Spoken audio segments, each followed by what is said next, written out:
indignação do contribuinte é imensurável quando o desperdício de verbas públicas envolve a compra de merenda escolar. São inúmeras as situações em que alunos consomem refeições das quais o desvio do dinheiro público retirou a carne, o frango ou o peixe, deixando apenas o feijão, o arroz e algum legume. Nem sempre a merenda servida nas escolas corresponde ao que foi pago pelos órgãos públicos às empresas fornecedoras. Para combater essas ações de desrespeito a um direito básico das crianças, o Tribunal de Contas do Estado do Rio de Janeiro vem fazendo um pente fino por meio de auditorias no fornecimento de merenda escolar em todos os 91 municípios do Rio. Para falar sobre este assunto, estão aqui no estúdio Carlos Roberto Leal, titular da Secretaria-Geral de Controle Externo do TCE, e José Mota da Silva Filho, assessor da SGE. Sejam bem-vindos. Muito obrigado.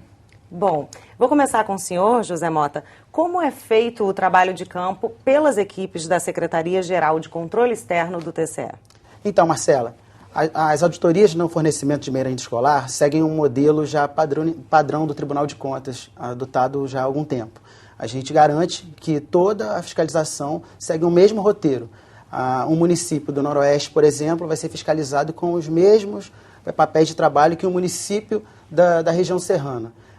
No caso da merenda escolar, esse roteiro ele visa que a equipe de auditoria fiscalize desde a aquisição do alimento até a entrega desse alimento na escola para os alunos, mas tudo sob o mesmo formato. Então, a fiscalização feita no município, por exemplo, de Campos, de grande porte, apesar de um volume maior de recursos envolvidos, é feita sob uma mesma ótica que é feita no município de menor porte, como o de Varriçai. Então, o modelo que a gente tem adotado é esse. Isso vai garantir um padrão e a entrega do trabalho vai seguir um formato que a gente pode olhar melhor as condições do fornecimento de merenda. Bom, nesse caso aí, ninguém é beneficiado, né? Nem prejudicado. Nem prejudicado, Isso. Exatamente. Um levantamento feito pelo tribunal detectou que somente nos últimos 4 anos, as 20 maiores empresas fornecedoras de merenda escolar firmaram contratos que somaram cerca de 500 milhões de reais. Vou falar com o senhor agora, Leal. Existe suspeita de formação de cartéis? Bom, esse é um ramo de atividade, né? E como em qualquer ramo, as empresas se especializam em determinado ramo. Então, é de se esperar que exista um conjunto de empresas especializadas no fornecimento de merenda escolar. Entretanto, o que a gente tem que impedir é que esse conjunto de empresas se associe e com essa associação venha a prejudicar a obtenção de uma oferta vantajosa para a administração pública, porque esse é o objetivo de uma licitação. A obtenção da proposta mais vantajosa para a administração pública.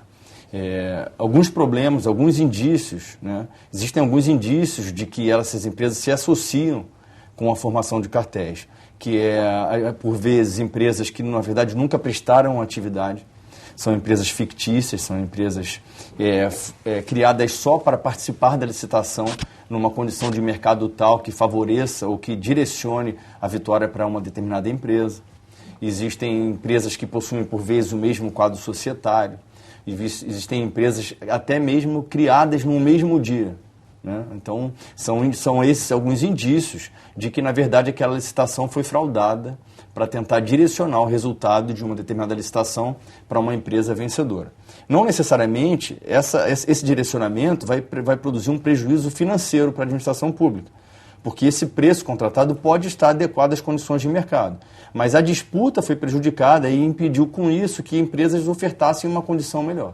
José Mota, há casos em que o desvio da verba destinada à merenda escolar ele ocorra não apenas por má-fé, mas também por despreparo dos agentes públicos? Bom, então, Marcela, sim, há casos de desvio por despreparo dos agentes públicos. Um exemplo disso, na elaboração do processo de licitação, o que é feito no caso da merenda escolar?